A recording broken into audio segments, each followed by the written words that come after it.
Good morning, everyone. We are continuing our series on awareness and omnipresence.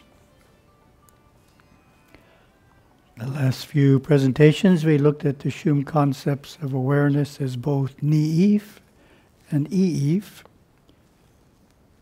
So we'll start with a short review of those two concepts. I'if is awareness traveling, flowing constantly in the fifth and fourth dimensions. Unless one is totally aware, one is not at all conscious of the happening, but only conscious of ni'if and its flow, then in deep meditation of i'if and its flow. There are times when ni'if changes places with i'if, and the change is unnoticed until afterwards. This is when one begins to see intuitively that which is in the fourth and fifth dimensions. This collage then is when we are completely aware in the fifth and fourth dimensions, such as in Mamsani or Mambashum. When ni'if is flowing in daily life, being aware of fifth, fourth, third, and second dimensions, i'if is flowing in the fifth and fourth independently. This accounts for intuitive flashes. When a Nache works on a Mamsani or Mambashum, the Nalif vibration is i'if, continuing within the areas and neighboring areas of the Mamsani or Mambashum, while ni'if is totally aware in other areas. When the Nache goes into the Mamsani or Mambashum, again ni'if changes places with i'if, and a place of seeing deeper into related areas than did occur in the previous meditation. These i'if became conscious of during Nalif. That's our review. Then we get one more. A third state of awareness, i'if. Definition reads, i'if, 1. Awareness traveling in the sixth dimension, separate and apart from ni'if or i'if. 2. It has the function of traveling and focusing. 3. i'if is always experiencing even when one is in other states of awareness. 4. The still small voice of intuition is an offshoot of i'if. 5. Deep intuition is first from i'if, giving the false feeling that someone is talking to us, or a message is being given to us by some outside source, which really it's not, of course, it's just you. Then there's a related word which gives additional information on i'if, which is mimf. 1. The observation of one's awareness traveling from one area of the mind to another while remaining extremely focused. 2. Inwardly seeing or looking up into the higher dimensions of the mind. 3. The vast areas of the mind contain many things such as pictures, concepts. 4. Individual awareness traveling and at the same time remaining focused on intricate areas is an art. 5. Being totally aware of i'if in the sixth and seventh dimensions, inner searching. So that's the idea there, that number 5, that this state of awareness, i'if, this is how it functions in the sixth and seventh dimensions.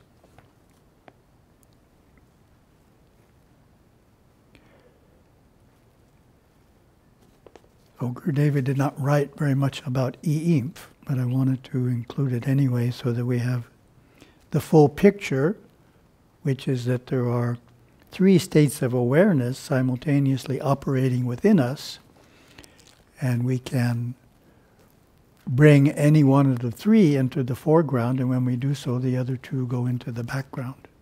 But all 3 are always functioning.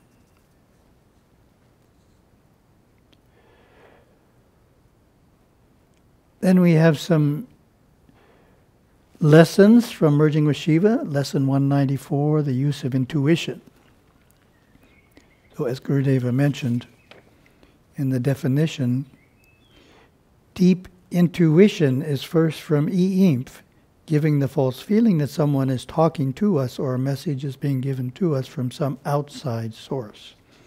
So this is talking about that idea of deep intuition, but it doesn't use the term e-imph. Intuition is the natural way in which man expresses himself on earth or any other planet on which he might find expression of his being. Gurudev is looking ahead here, I think. This natural flow of mana, the Polynesian word for pranic shakti, from and through him only becomes inhibited when he disconnects from the nerve system of the celestial into the nerve system of the animal. When this occurs, there therefore is a disconnect between superconsciousness and external consciousness. Man's individual awareness is either captured by the nerve system of external consciousness, of the successive animal bodies which his soul inhabits as a vehicle to live on earth in, or man's individual awareness is captured by his celestial nerve system. Matured on aged planets in the galaxy prior to arrival here on earth. This then is superconsciousness, the natural expression of the transcendental soul known as man. Intuition day by day occurs spasmodically, but it does occur. And systematically one can gear his observation of his own intuitional faculties and find out exactly when these intuitive functions occur within him. It is a well-defined fact that we have the faculty of precognition of coming events. It is also concurrently known that feelings of fear may precede impending danger. It is for the individual to disentangle and sort out within his own daily experiential pattern which is which. In this way, he becomes knowledgeable in the great university of his own mind as to what is a daily intuitive occurrence and what is not. How does one distinguish between intuition and usual thought-feeling processes? Desires come through feeling, warmth of emotion, as do thoughts, schemes, ways of manipulating the media forces for one's own personal benefit or that of a loved one.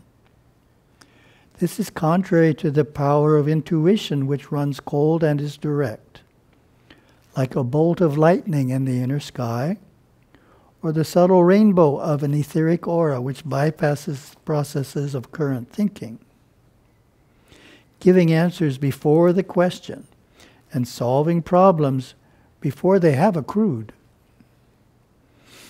It is only through sadhana and divesting oneself in order to perform sadhana from the social structure of the conglomerate of mortals that surround you that you will actually be able to prudently delineate between true intuition and the imposing factors of need and greed that often seem paramount when living up to the externalities of the instinctive nerve system.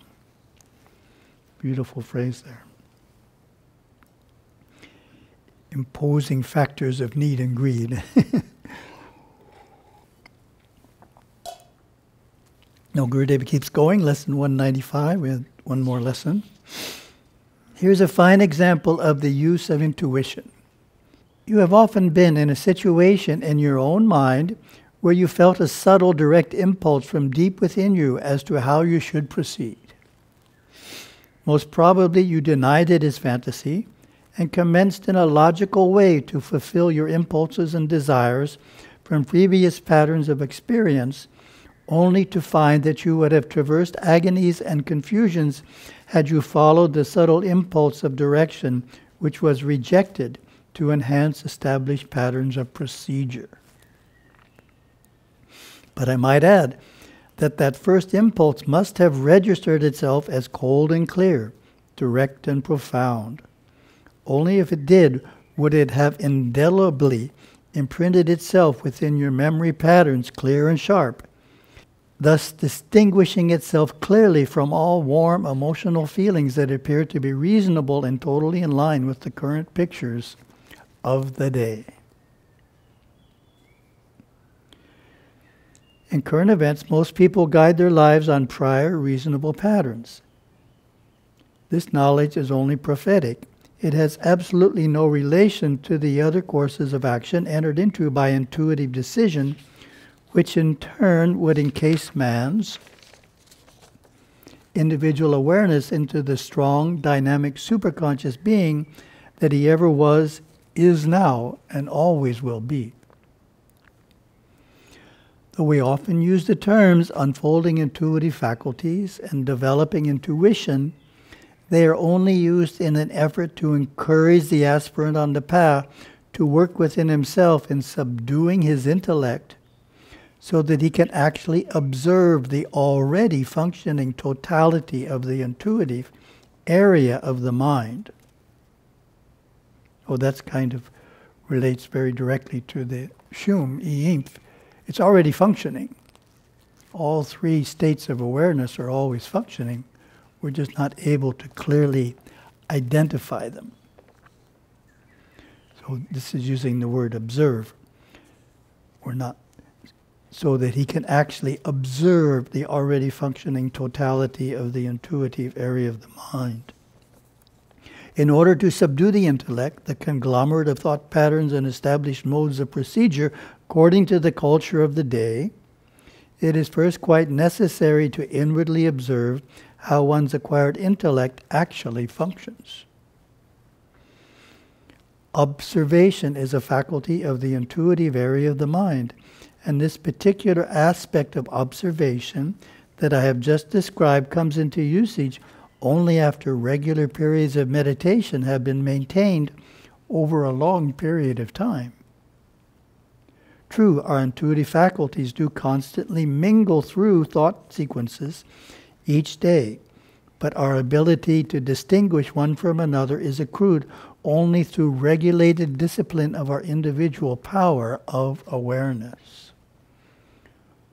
Once an inkling of success comes in knowing intuition and how it differs from reasoning, emotional impulses, and pre-programmed patterns within the subconscious, the contest is won. Then and then only, we must persist to sustain this knowledge and dive deep into the inevitable, all the time losing the future and the past and loosening the reins of the intellect. It's an interesting phrase which I'll comment on.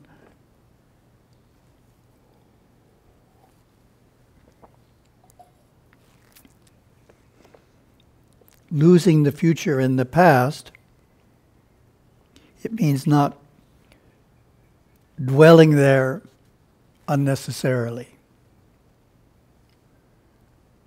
Many individuals spend time thinking about the past every day, thinking about the future in an unproductive way. It's just a habit pattern. It gives the intellect something to do. Many people don't enjoy silence, and including the silence of their own mind. So they're thinking about the future and the past unnecessarily. However, ideally, we're focused in the present and we only think about the future and the past if there's a reason to do so. It's a bit like how a computer is used intelligently. If a computer is used intelligently, we're sitting at the computer, we have a specific task in mind, we use the computer to help us accomplish that task, end of computer. But if we're not disciplined, then we use it to do something else and something else and something else, which is like thinking unnecessarily about the future and the past. So we want to learn to discipline awareness, knowing that only by disciplining awareness from going unnecessarily into the past and future will we be able to clearly observe our functioning intuition. Thank you very much. Have a wonderful day.